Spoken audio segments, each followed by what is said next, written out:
welcome to the show, everybody. If you can, take a second real quick and just hit that subscribe button or follow me wherever you're listening, and follow me on social media. That will help so that you won't miss any future episodes of the show. Now, my guest today, Eric Boatright. He's in a band called Shallow Side. Great band. The rock band from northern Alabama, and they toured with Saliva and Puddle of Mud. And they also played a lot of those big rock festivals alongside bands like Buck Cherry, Saving Abel, Five Finger Death Punch. They did a show with one of the festivals had Kicks and Striper on them, so that's kind of cool. Good mix there. And their music is just good, straight ahead rock. I really love the song Sound the Alarm. Check that one out. That's my favorite. It's like their most popular Spotify song. It's really good. And they have some new covers out now. One, Danger Zone by Kenny Loggins, a Journey song, Separate Ways, and the Foreigner song, Jukebox Hero. They're really good, so we're going to talk about that, as well as some upcoming shows and music that they have going on, and we get the whole backstory with the band and Eric. Really good stuff, fun conversation. Check it out. Please welcome Eric Boatright to the Chuck Shoe Podcast. How you doing, Eric? We are here. I'm doing good, man. I'm excited. Holidays are upon us. I'm pumped. All right. Yeah. You guys have got any shows lined up? We had I'm sorry about that. That's okay. Phone's ringing off the hammer here. Oh, okay. Yeah, we did. We had some shows. Some COVID hit our team recently. So we, I think you have a couple local shows, right? They were in the Midwest. Oh, Those okay. shows were going to be in the Midwest. We are, we're from the Southeast. Yeah. But I mean, it's all relatively local at this point. We've been traveling to these places for, 10 years. So. Right. But it's like, I mean, it's more like it's like a small headlining gig. It's not like a giant tour that you're going like, because you've done these big arena tours and stuff and festivals and all those kinds of shows too, right?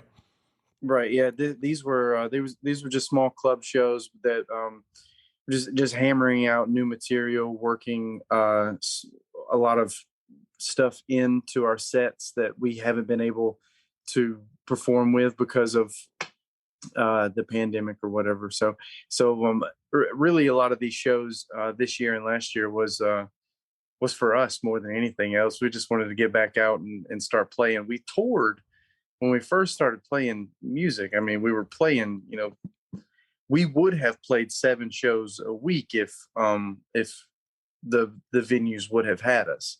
But I mean, we were playing, 5-6 shows a week for past 10 years. So whenever the whole pandemic thing hit, we stopped touring as much, and then the itch started getting bad. Sure.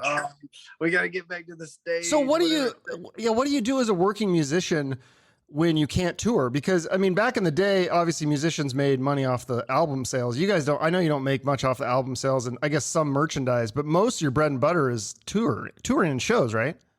Yeah.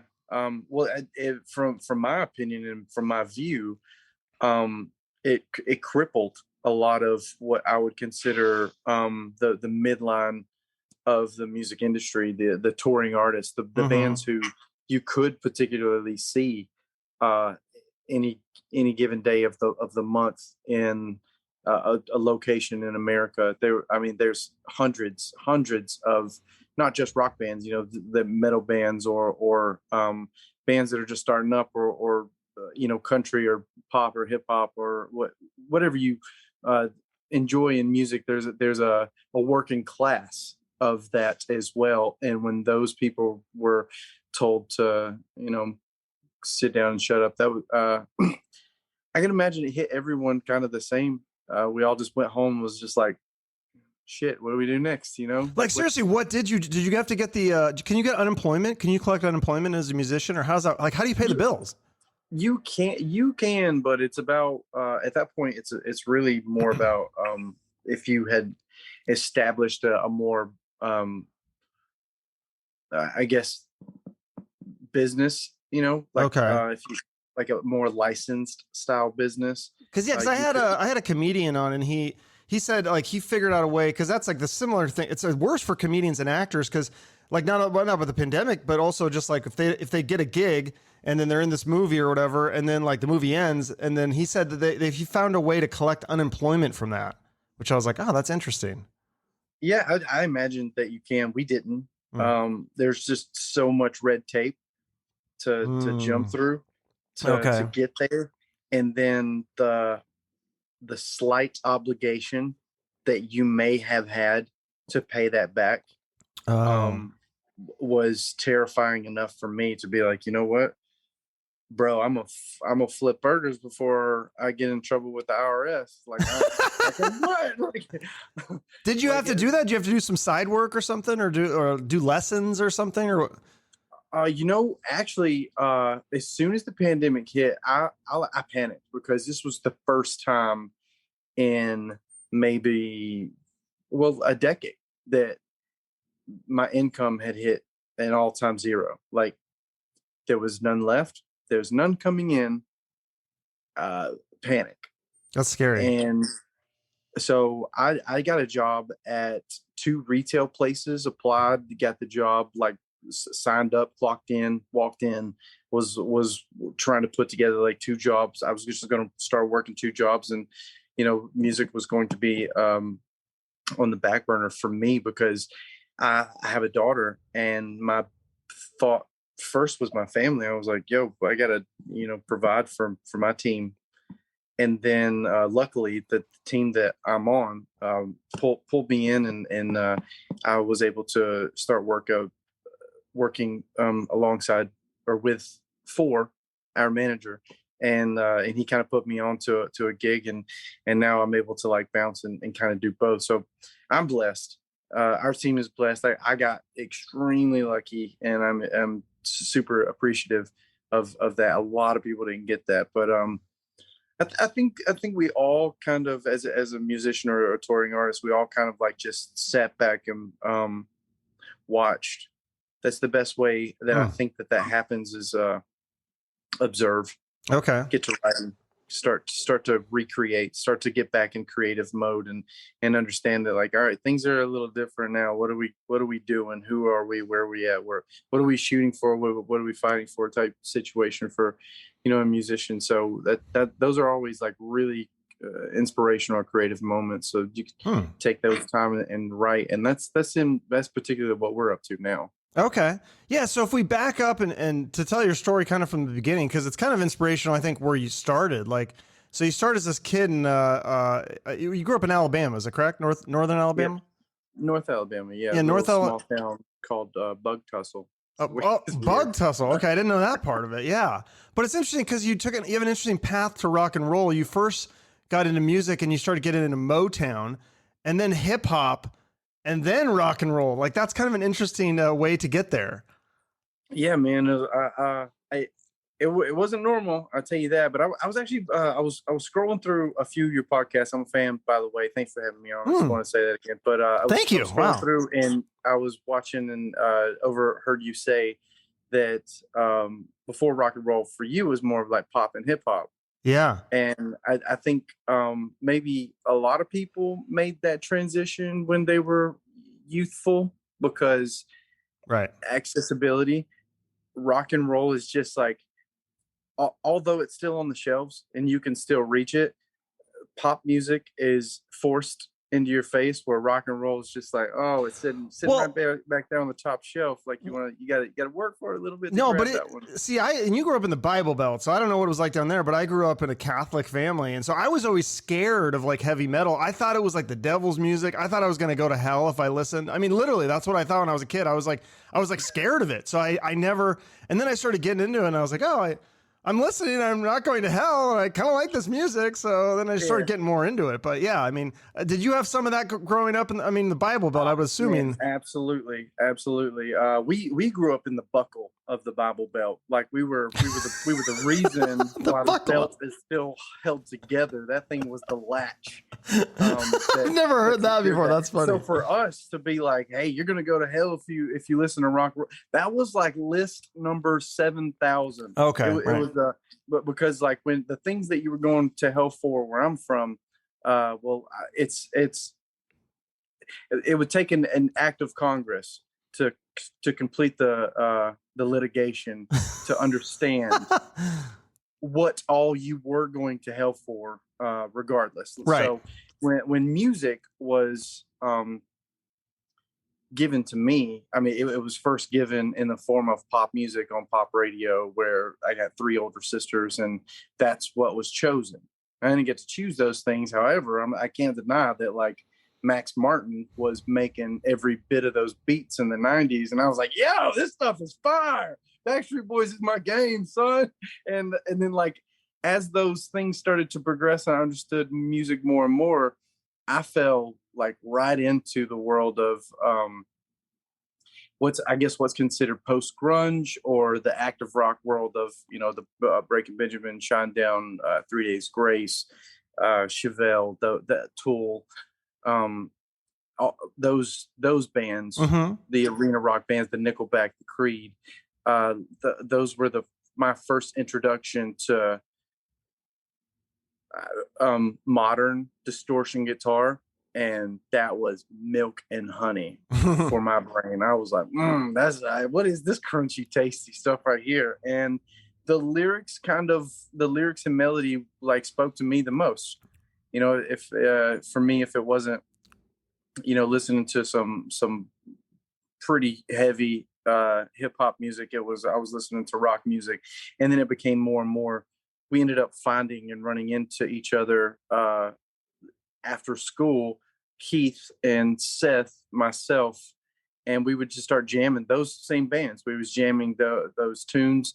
The tunes went to more classic rock, and then we just started diving in and writing our own kind of tunes, and then it kind of spiraled into the ship that we drive today. Okay. So that's kind of where all that came from. Yeah. So when you're just like a teenager though, and starting out, and you're 15 years old, you're kind of getting into some trouble. You're stealing Xanaxes and you're selling weed. You're like a drug dealer basically, right? Were you doing the drugs too, or are you just selling them? I was more about making money. I wasn't able to get like free lunches from school. Oh, really?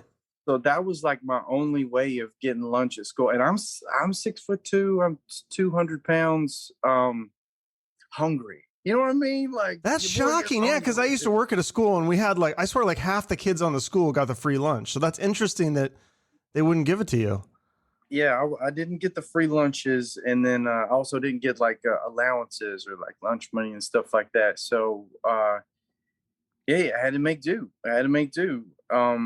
To make things work, and that allowed me, and also gave me a really skewed view of what work is, because I mean, you would 16, 17 years old, you're shaking the hand of a 30, 35-year-old dude and being like, yeah, I'll come and work for you for 8 hours a day, and over the summertime, or if I could get 4 or 5 hours after school, I'll do that. And then they're like, all right, yeah, I'm gonna give you $7.25. And I'm like, you can do it for an hour? You want an hour of my time for less than like what you would charge for a menu item? Like, no, I'm not, this is not gonna work out. I'm going to take my $50 and I'm going to go buy some prescription drugs.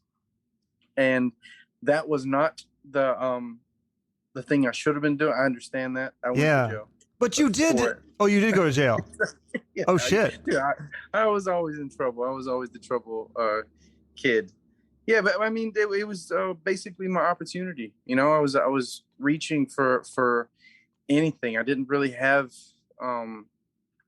someone to grab me by the hand, pull me up, and be like, hey, you got to do better than this, or you're going to wind up dead or in jail. And it took some near death and in jail experiences to make me wake up to that. But wait, what was the near death? Was that from drugs or from like something else? Well, I face planted while we were actually on tour. We were touring with Save and Able, and we were in Jacksonville, Florida. I took a face plant on an off night, kind of curb stomped myself somehow, and I severely fractured. I basically like shattered my orbital bone right here, and had a minor brain contusion and a I forget what all the medical terminology was, but anyway, I was in ICU for I was in the trauma unit for I think about like 12, 15 hours, and like the ICU for the next 2 days. And Ouch. ended up walking out, fortunately, but yeah, just living life in the fast lane. That'll do it to you. that'll do, that'll Wow. Okay. So yeah. But anyway, so you also worked all these crappy jobs, the fast food. You did all the restaurant jobs and all that shit. And I thought this was really interesting that you learned this really quickly. That you learned this at a young age. It took me like 40 years to learn this, but you learned this like in your teens. That if it was something that you weren't interested in, you're gonna lose interest quick. Like so like you were doing construction work and all this stuff. You realize like this is not my passion. So then that was allowed you to kind of really focus on music. Yeah, it forced me to Forced on music. Yeah, it forced me to. And I always say this because I heard Ron White say it once before. Super inspirational guy, hilarious comedian. But he had said once before that he was just taking his path of least resistance. It just wound him into a world of comedic efforts and having a good time with his friends.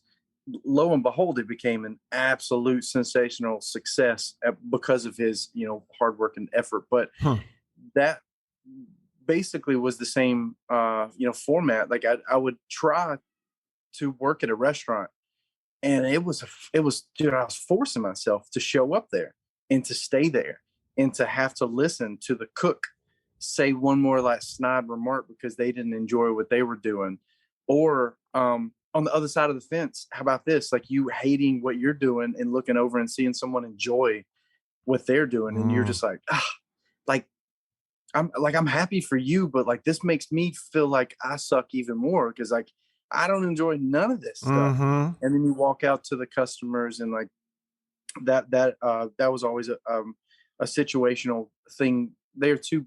So good or bad, so the restaurant world, the construction world, of telemarketing, I mean, you name it. I basically played a part in nearly every industry that you could possibly think of. And yeah, I am a type person that you hear a lot about the big resignation, or all these people that was just like walking out of jobs, or the new generation of employees that are coming onto the workforce, and one thing is happening and they're just like tossing up their hands like, bro, I'm out, like deuces, like I see you guys never. I don't care. Keep your job, keep the paycheck that I was supposed to earn for the 2 hours that I was here. I'm out. Like everyone's like, oh, they don't know about hard work, and I see that, and I'm just like, you don't have to be there. If you're not happy, you gotta that stuff is within yourself. You gotta search for that stuff. And I had this argument with my friend because I think people need to like do something that they're excited about. Oh, well, then nobody would ever want to be a janitor. And I'm like, well, I think some people do actually. I see a lot of those maintenance workers. I used to work in the school, and some of those maintenance workers were really happy. They were independent. They just went out and they fixed things and they worked on stuff, and they felt a sense of purpose because they fixed things and they felt they liked doing that. And I was jealous of a lot of them, to be honest with you, because I was a school counselor and I'm dealing with all this bullshit, and they're just out there doing their job. Nobody's hassling them. Like, doesn't look so bad. So, I mean, you got to just find like the right fit. And it sounds like for you, this fit was not working in a restaurant or fast food. That was like, or construction.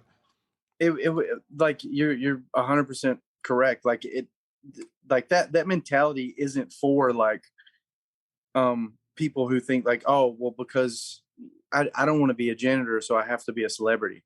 That's not the shot. Yeah, it's exactly. Like there's a sense of purpose, entitlement, strength, and endurance that comes with literally everything. If you're trying to be the president, that holds a pretty prestigious position in a field, like it takes hard work, dedication, but it also takes some sort of passion, because you're not going to just put up with anything until it has its payoff.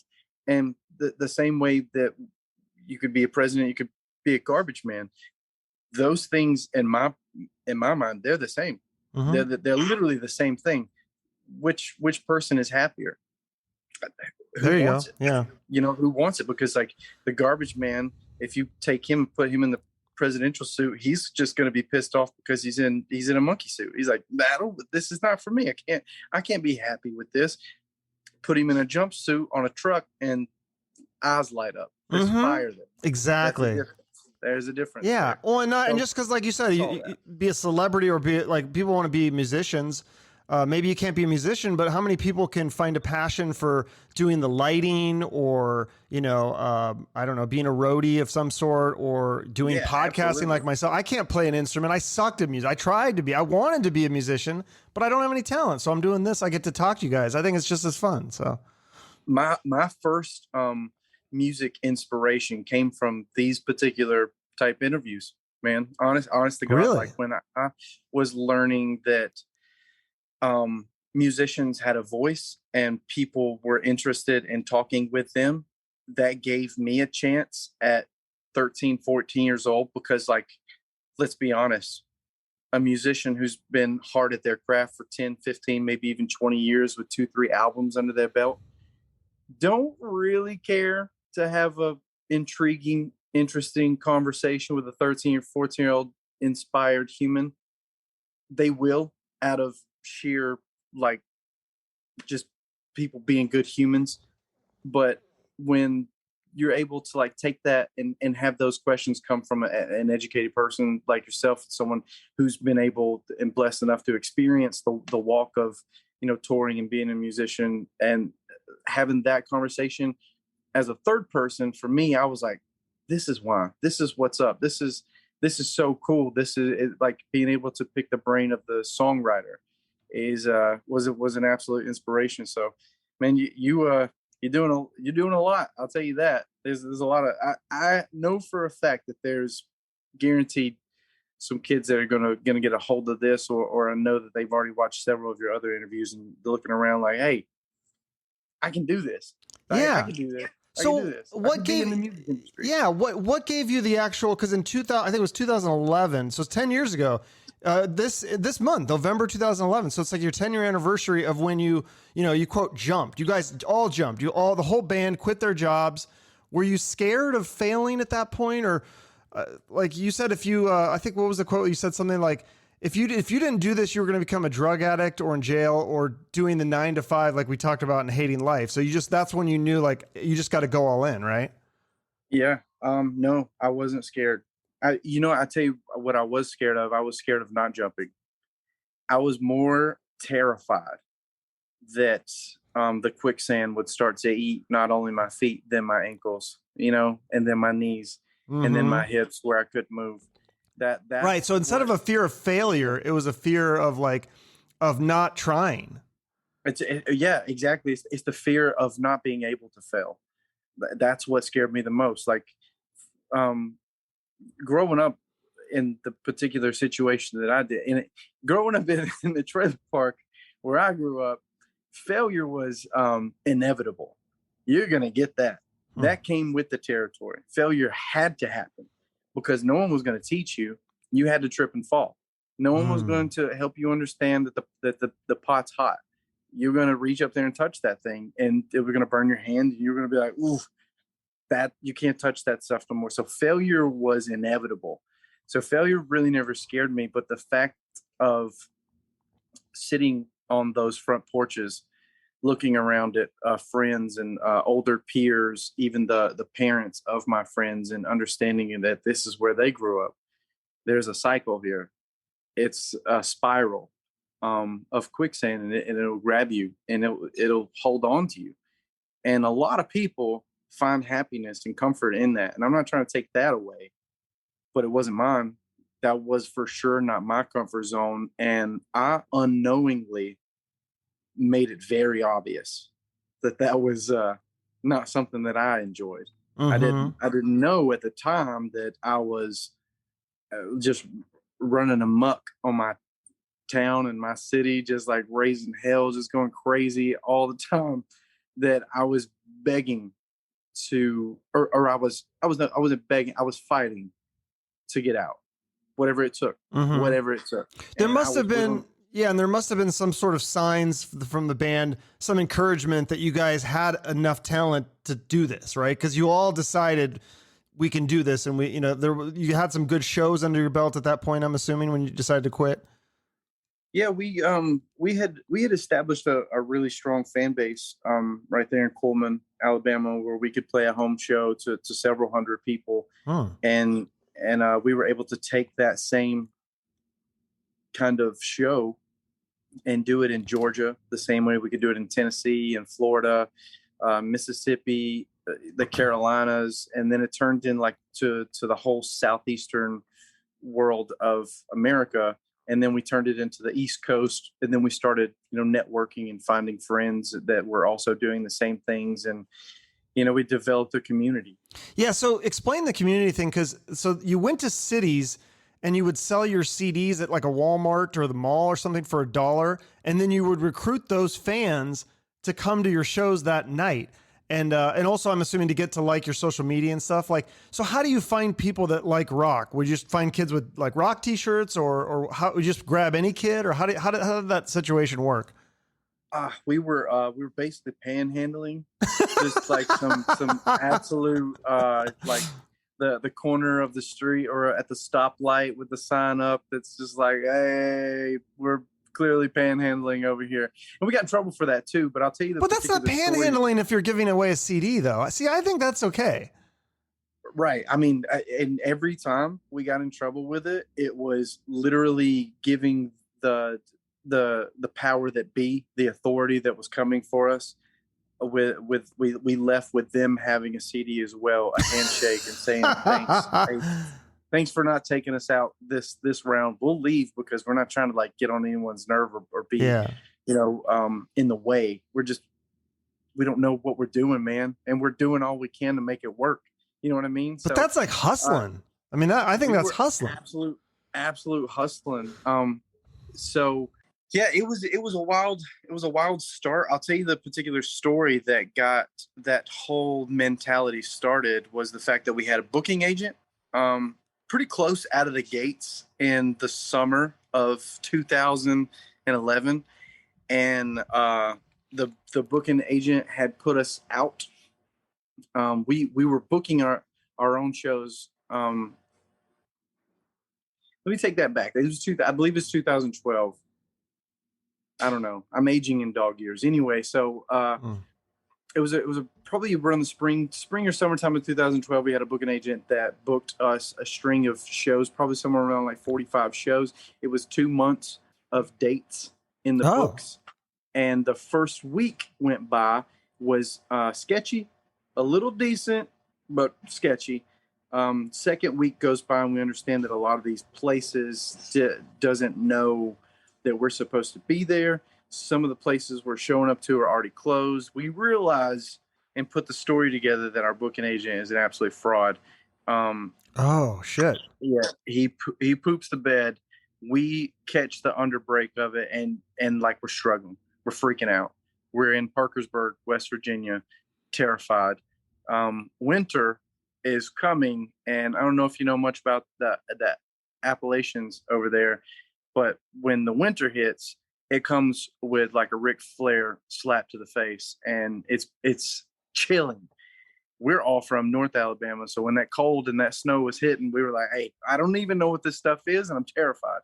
Get me out of here. So we went into Walmart, and I wouldn't suggest anyone doing this, but I was at a place in my life where I needed to make things work. I stuffed a roll of 500 CDs. I walked straight up out the door, went straight to a laptop, and I burned every one of those CDs with 2 songs on them. And it was the songs Fear and Tonight and Crutch was the first 2 songs that Shallow Side ever recorded by Travis Wyrick. And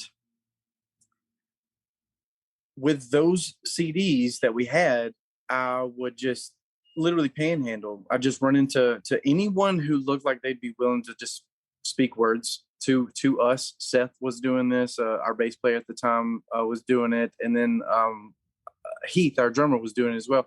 And we would just talk to anyone who'd be willing to listen. It's like, hey man, listen, we started this band.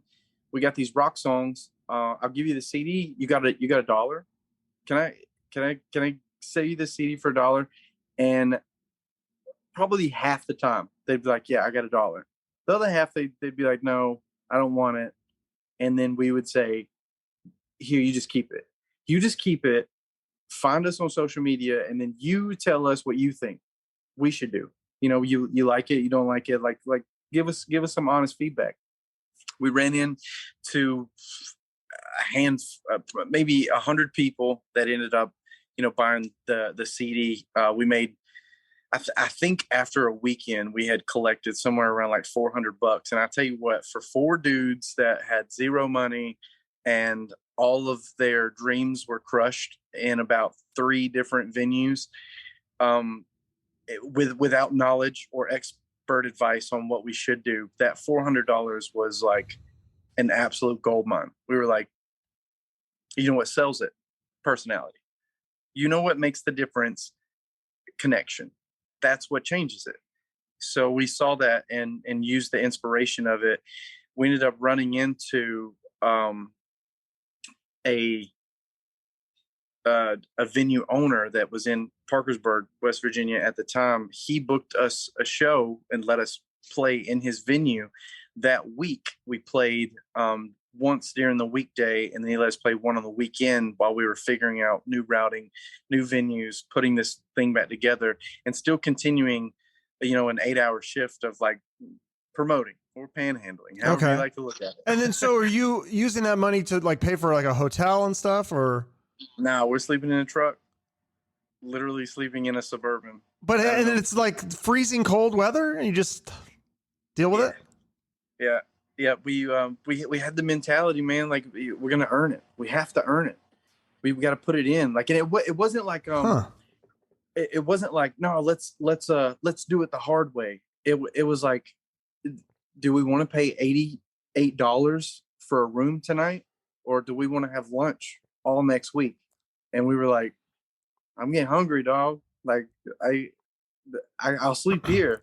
I'll sleep here if I can eat the rest of the week. That's what I need to do. Wow. So that became kind of the baseline mentality. It was like hustle, hustle, hustle. Don't blink, don't sleep, just keep rolling, keep pushing, do all you can. And that show picked up probably 200, 300 people at that club that weekend. And so some of these kids are from the people that you've quote unquote panhandled, like you've handed the CD. So not only are you making $400, but you're making some fans, right? Because they're finding you on social media and they're coming to the shows. And yeah, we legitimately made friends, like honest friends. And strangely enough, the people that we met on that weekend when we went back to do it again, like I talk to them still to this day, like, and they remember that like I tell this story and people are like, nah, that's one of those stories that people say that they did but they didn't actually do because they had it easier than that. Like, I know this guy that was over there and he was doing this at the time in his life, and I met him, inspired him, he inspired me to make a change and to push harder, and now here we are, still friends, you know what I mean? Like, so it's like we were literally developing friendships, but that particular time frame in that town, that enough people were garnered to where we actually ran into the DJ at the local radio station, the Bear. I believe it was like 103.1 The Bear in Parkersburg, West Virginia. Big Rick was the guy's name, and he's a promoter now in West Virginia. Still a good friend of mine. But he allowed us to put our name on the radio station, and that was the point for us. We hit the gas pedal. We just started pushing. We were like, this is how we have to do it. We went from there to Ohio, to Michigan, to Illinois, to Indiana, to Wisconsin, North and South Dakota in the summertime, not the wintertime. But we would do the same thing. Hit the cities, push the name out, do what you could to get your CD into someone else's hand. And so did you continue to do this quote unquote panhandling like for like years, or was this just like that one week that you did it? 2 or 3 years. Yeah, we did it for 2 or 3 years afterward. It might have been Wow. 2015 that we were like, all right, I'm tired of, you know, doing a 7 a.m. morning radio show and then turn around and hitting a mall for 5 hours and then going to the venue, loading in, sound check. It started turning into three jobs really, really Okay. quickly. So But so at the beginning, fortunately, when you started doing that panhandling thing, did you feel better about that than say working the restaurant or fast food jobs or whatever, or the yeah, construction? absolutely. Because you knew there was a purpose to it that was like fitting what you wanted to do, right? Oh, you disappeared. Right. Oh, Oh, you're back. Okay. there we go. Yeah, so Uh, that made more sense than it didn't. But then after a few years, then you're like, okay, like I think we've done enough of the hustling thing. Like you kind of had, but because I think it was 2016, that was when Loudwire said that they gave you the best new artist of 2016. So that gave you some street cred at that point. yeah, we were that was well, I in my personal take on that was more like it gave us industry credit rather than street credit Well, because yeah, like yeah. Industry you credit. you Yeah, were that's a better you, term for it. You already yeah had you street credit. You're yeah on the I streets, mean literally. we were the streets. Yeah. We were the streets. Like you want to find someone on the streets. Like we're the boys. Like we're already out here. That Yeah. like people roll through and they're like, oh, so and so's coming. Oh, who's opening up the show? Is Shallow Side? Where are they from? Are they from here? Like no, they're literally like 15 hours away from home. Again, they're up here again. Like, we were doing 200 plus shows a year for a decade. Huh. So yeah, it was what a roller coaster. That's cool. Looking Yeah. And back then, a lot of so this time. that's awesome. Then 2018, you had the Origins album, and then the Can You Hear Me? That got some radio airplay, and that charted on the rock charts. And that must have been exciting for you. Yep. That was actually the third one to chart from that EP, which is really cool. We led that EP off with Rebel, which helped us get on a lot of radio stations and declare like a little foot mount spot. We released Renegade, which is our cover of Styx song, which did great. Set us up for a release with Can You Hear Me, and that one charted. I'm not sure what the number was that went to, but yeah, that one again gave us a little more of a defining industry credit that allowed a lot more of the people who made money in the industry look over and be like, okay, all right, I see you. I see that Yeah. you guys are working. I see that you're putting in the work, and I see that it's not smoke and mirrors that you're pushing. You're making an effort for it, and tip of the hat sort of thing. That's cool. Yeah. And then that song, also on that album, My Addiction. I was listening to that today and I was like, wait a minute. Did I hear banjo on that? Whose idea was it to put the band? I like that personally, but I don't know if did some people not like the banjo on that song? I liked it. The banjo took a strange turn for radio because there was too many rock and roll program directors that heard a distortion banjo at the beginning of a rock and roll song. It was just like, not on my radio station. Uh, What? We're from Alabama. right. Yeah. Come on, let us in. We're ready to party. Then you had like a lot of people that was like, this is fresh. This is brand new. This hasn't been touched before. I enjoy it. I think that if I remember correctly, when we recorded that song, the banjo piece was already on electric guitar and the distortion was already there and it was set up, and we were all just kind of scratching our heads of what could be the sound that would make this song just pop, make it more fun, make it jump, make it do something I like it. else. What would be fun? And I remember we were in Orlando, Florida. I remember specifically looking into the live room of recording, typically where they record drums and stuff like that. And in the corner was this long black banjo, and it looked grisly over there. And I think it was either our guitarist or our bassist at the time was like, hey, let's just see what the riff sounds like on a banjo. And we sat down, rehearsed it a few times. It was like, hey, this is nice. This feels fresh. This feels like a nice taste, and it fits, which was an interesting thing. You know, if you put a banjo on a Metallica song, probably not going to feel right.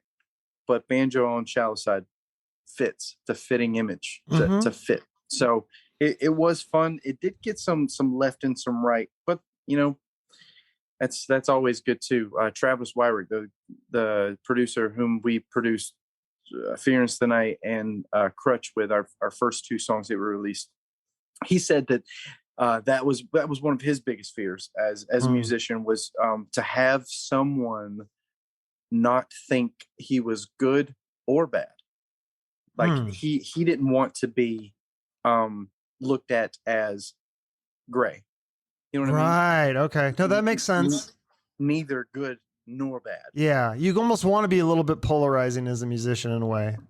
Right. And it's very biblical too. That, I mean, you look back and not to get biblical or religious, but that's where I grew up, so I know a lot about that stuff. But it's like when I think they said like the lukewarm particular situation. You want it to be hot or you want it to be cold? Yeah. If you're in the middle, that middle, makes sense. It's give or take. Yeah, that's how you know you've made it too, when you have people that don't like you too, because it's polarizing. Yeah.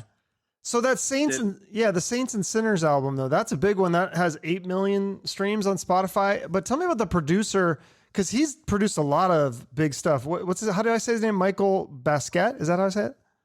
Yep. More notorious for Elvis or famous for Elvis. I'm not sure which way that goes. Elvis.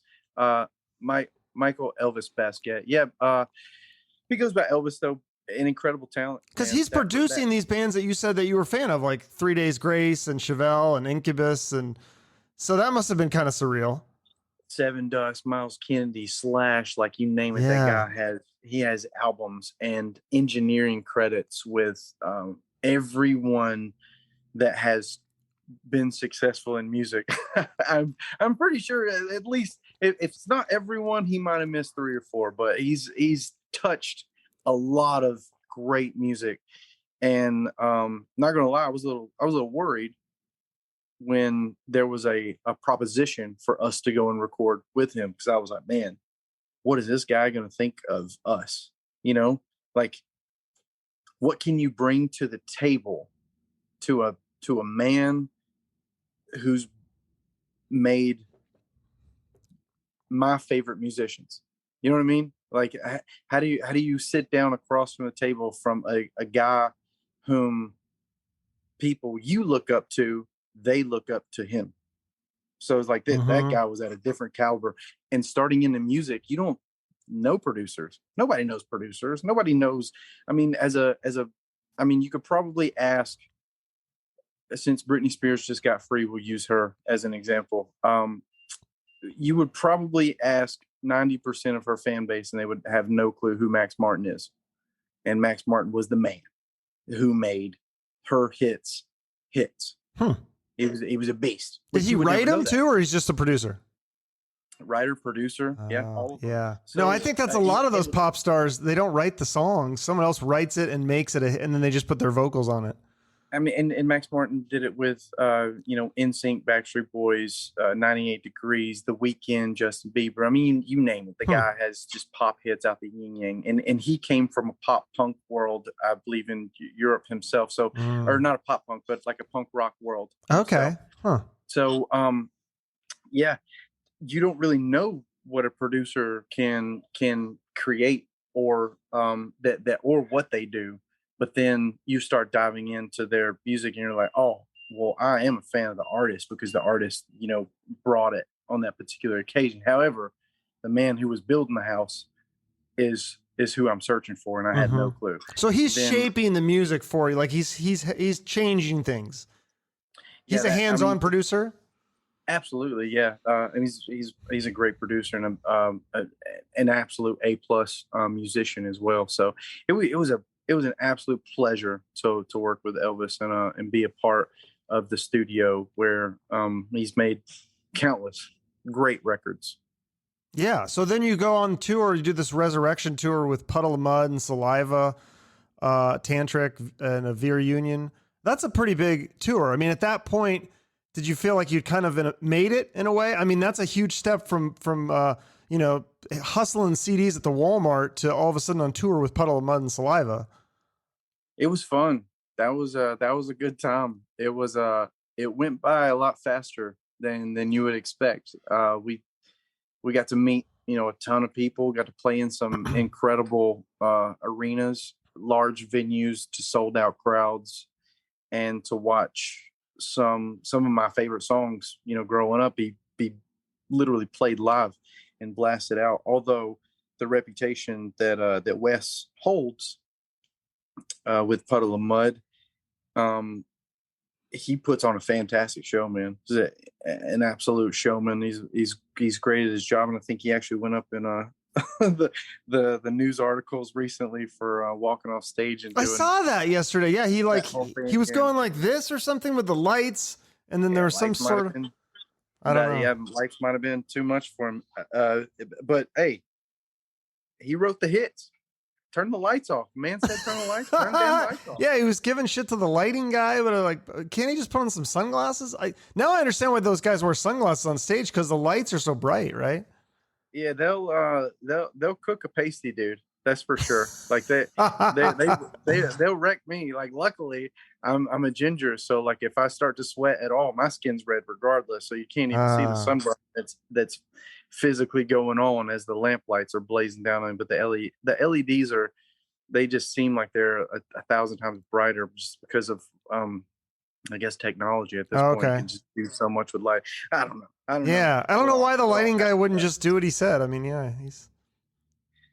it's funny to see the comments. You see so many people like, "Oh, what a pansy! I can't believe you walked off stage." And then then you think about it from your side of the stage, and then you're like, this dude wrote all the damn hits. He plays the guitar. He's singing. Let him be comfortable. Enjoy the damn show. Turn the lights off. Let him be in the silhouette if he wants to. This guy, he brought all these people here. Like, cater to him, So did you have any interactions with him on that tour? Was he a pretty cool guy to you, or? He's a great guy. I thought he was an awesome guy. Okay. Oddly enough, like I thought he was like super cool. He always had a good conversation, a funny story to tell, and he was good to us. I know that. I did physically watch him rip through a few humans. I don't know if they were justified. That's not for me. What do you mean physically? Like he beat the shit out of them, or just like yell at them? Oh, I just yelled at them and just watched their dignity just crumble on the floor as their feet just like rippled across the pavement to leave. They're just like, sorry, I didn't mean to piss you off. Wow. Yeah, but I mean, the one time I did see that it was this drunk asshole early in the night was at the show, and he had gotten to be a part of the sound check, early entry sound check. And sound check is different from the show. You might not get a whole song. You might get a song that the radio would be playing, but the band is on stage just to check the monitors. You know what I mean? Mm-hmm. And as a fan, you think that that's the band playing. It's clearly not the band playing. It's just it's a track that they use to score the sound of the room's audio. It's just procedure. Things things are different for the clowns when the curtains close. So for him, he was having a moment of, what do you mean this is not real? You guys are not even real musicians. And he was being a drunk asshole, and like Wes kind of ate him alive, and I laughed in that dude's face. It was not on purpose. I wasn't trying to be a jerk. I was just born like that. It was funny. It was funny for me. That's hilarious. Well, the song Sound the Alarm. So I think that's my favorite song by you guys. It's such a catchy song. It's got such a great hook, and that's why the reason I said yes to this interview. I was like checking you guys out. I was like, I wasn't aware of who you were, and then I think that's the first song on Spotify, and I was like, oh, this song is so good. Why isn't that song bigger though? Do you ever have those thoughts? Like I know I probably ask every musician this, but I'm like, that song is so good. Why isn't that like a massive hit? I don't know. I don't know either. And I like to tell myself a lot that we just haven't been discovered yet. Because That I mean, if song you should ask have me, done it though. I feel like that song should be in movies and TV and commercials and football games, and it's a great song. and it was a fun one. It was a fun one to write. It was a fun one to record. It's been a great success for us that the song has. But I'm with you. It didn't even touch radio. The Yeah, program directors didn't even attempt to play it. that's Didn't even shocking to me. Yeah, that's didn't even weird. care to listen to it. That I also find those humans weird. So Yeah, well, because so and some of the things in the top 10, I'm looking around like this is the one that y'all chose. Wait, did you choose this one, or like how did this one come up? yeah, I don't know. How I did we never get- understand that. So let's talk about the new music you have. You have 3 covers: the Danger Zone, the Kenny Loggins song, Jukebox Hero, which is a Foreigner song, and then Separate Ways, which is Journey. So how did you choose these 3 songs? Uh, via democracy, we just voted, Okay, and that's how it came out. We put a bunch of songs in the hat. Tried to choose from them. I tried to dictate a lot of. I'm singing them. We sure. all know them. It might as well be a little bit easy for me to sing, so we could be fun Hmm. because they're cover songs. We're not trying to outdo the originals. Why would we? They're hits because the originals were hits. You know what I mean? Like, let's do it. Let's make it fun for us. And then the guys decided on the 3 best damn singers in classic rock music. So I mean, they're jerks. Like the guys in my band, they're just jerks. That's how that just rolled out. They were like, you know what we can do is choose some of the best singers. That'll show him. That'll Are teach those him. songs That'll hard to teach- sing? Yeah, yeah, absolutely. And to put a little bit of a spin on them too, to give them a little bit of I guess modernization. You just a touch of, maybe not even modernization because they don't need it. Those the hits. Mm-hmm. So just to put my own, I guess, voice into it. It just takes a bit to find where they came from, where they came from was legendary status, and to tap into that world. Yeah, they're tough songs to sing, but we all just kind of voted on them. We listened through and was like, hey, these will be fun. These will be fun. They were all inspirational songs growing up. Danger Zone. We played Footloose for so long live that when we went to choose a different Kenny Loggins, or when we went to choose a song, Kenny Loggins came up, and we were like, hey, let's do Danger Zone instead of Footloose, because we played Footloose live for so long, forever.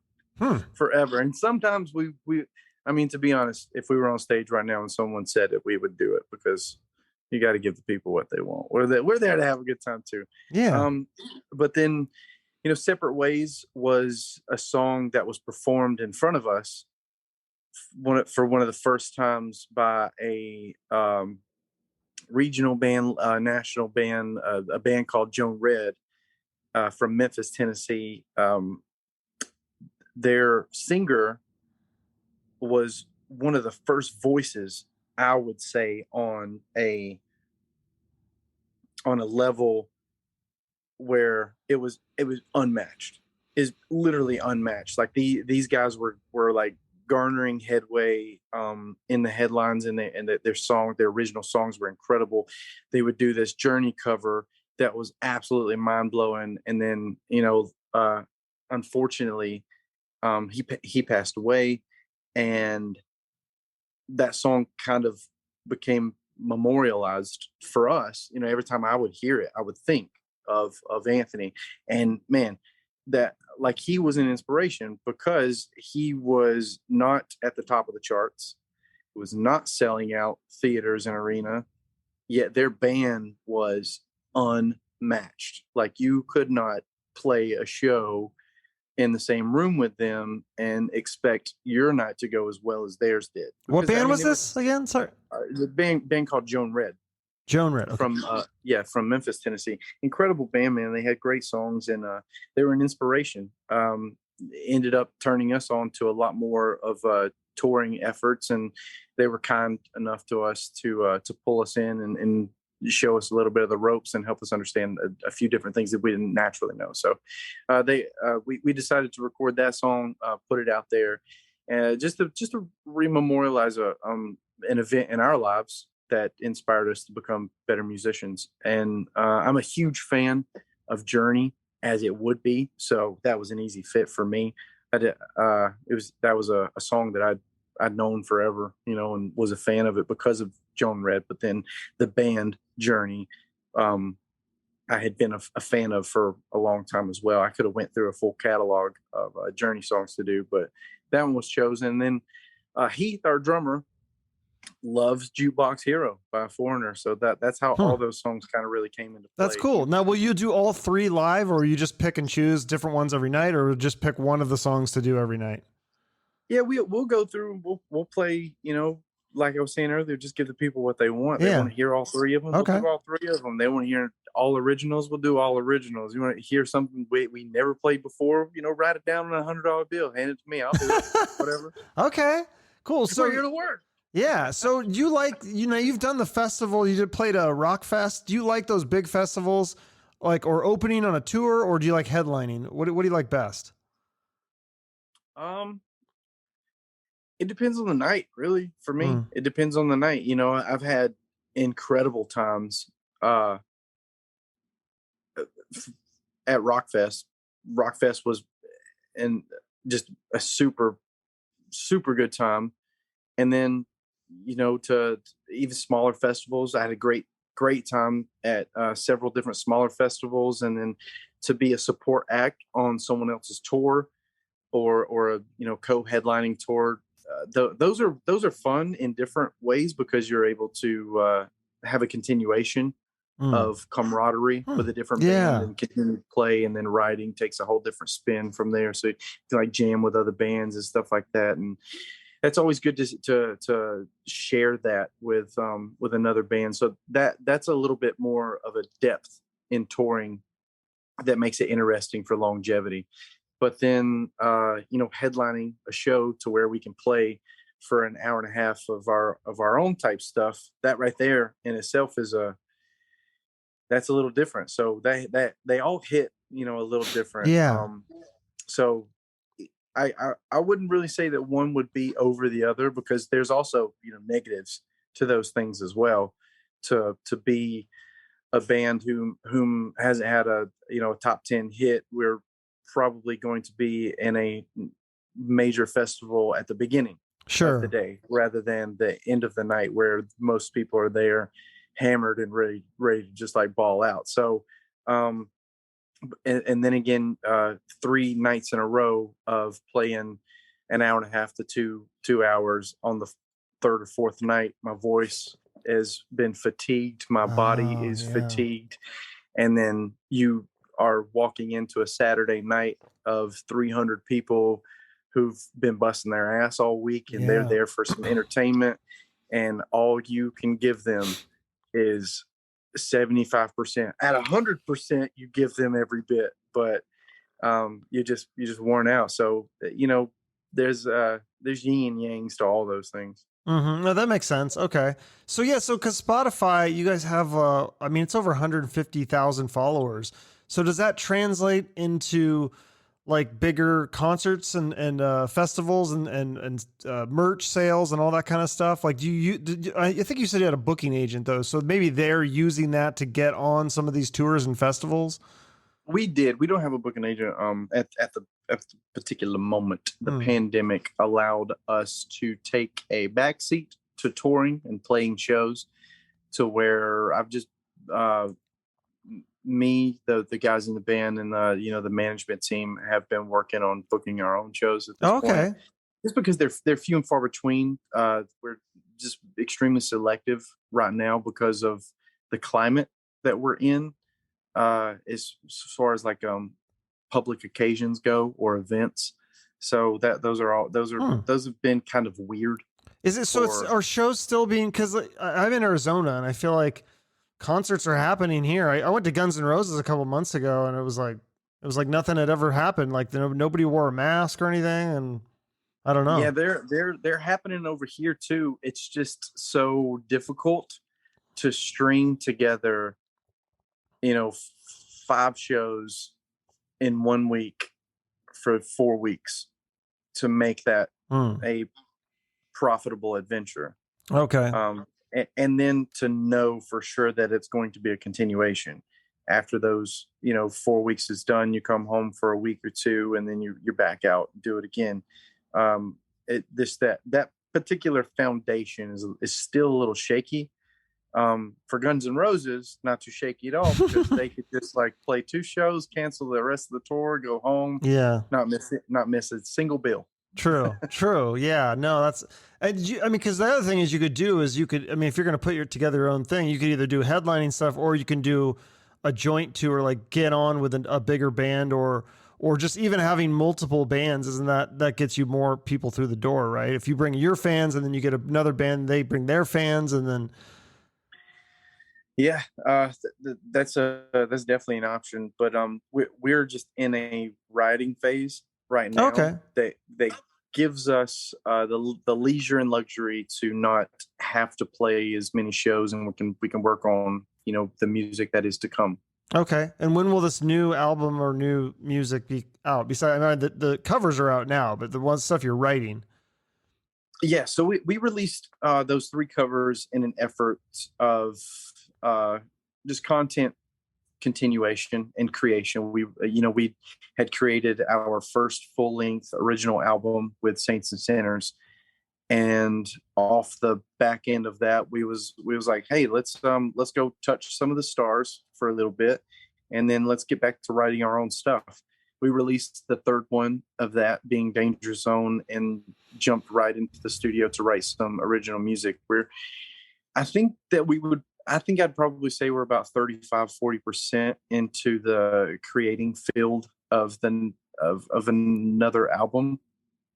However, it might take a few more months to get to the halfway point, with the holidays and stuff being here. So I would expect maybe we would start seeing some actual course traction and tracking on a new album, maybe the first quarter of next year. Maybe releasing the first single in the summer of next year. I'm not Okay. too sure though. I'm Okay. not sure, Doesn't sound too bad. because Would you that stuff use? changes. Are you going to use the same producer, Elvis, or are you going to use a different producer? Um, you know, we haven't made contact with Elvis for a new recording.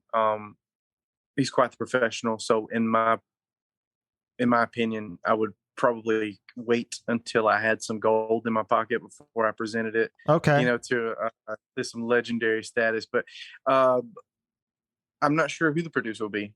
Coming up on the next one, it really just depends on how the songs start coming out. Right now, the songs are just starting to flow, and I kind of look at it as an old faucet. Yeah. You just wait till the water starts to run clear before you start to fill up your bucket. So that's where we're at right now, just treading through some muddy water. Yeah. Have you ever heard of producer Jim Kaufman? Jim Kaufman. Yeah, he produced the Black Moods and Moon Fever, some of these other like he's another one to keep in mind. I think he's a really good producer. I had him on the show. But have you heard of the Black Moods? They're a big Arizona band.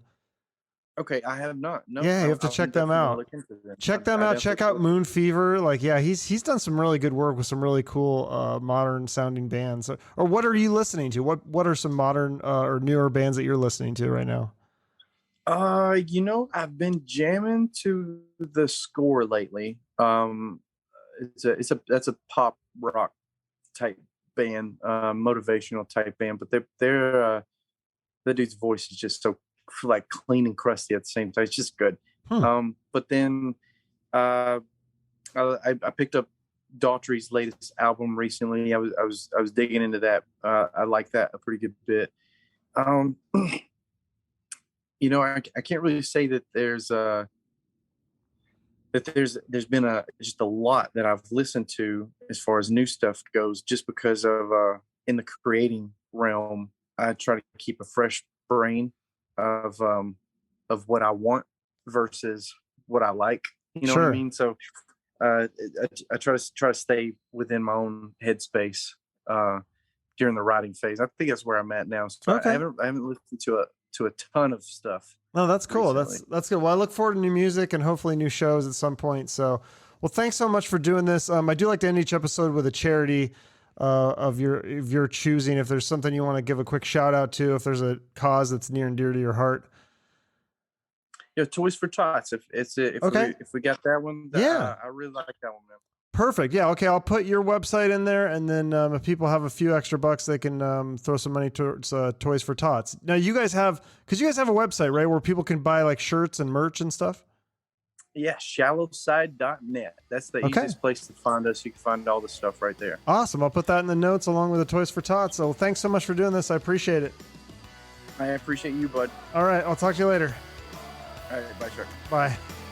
Okay, thank you again to Eric for doing the show. Make sure to follow Eric and Shallow Side on social media to get updates and figure out what they're up to. Check out their websites in the show notes. You can check that for tour dates, new music, and merchandise. And you can also stream their new covers on Spotify or wherever you listen to music. Great stuff, good songs, good band. If you want to support my show, the easiest thing you can do is just hit that follow or subscribe button wherever you're listening or watching. And of course, your likes, comments, and shares on social media and YouTube, those also help me out quite a bit. And any reviews that you can write on Apple Podcasts, that also helps me out a lot. So thank you so much for listening. I appreciate you. Hope you have a great day. And remember to shoot for the moon.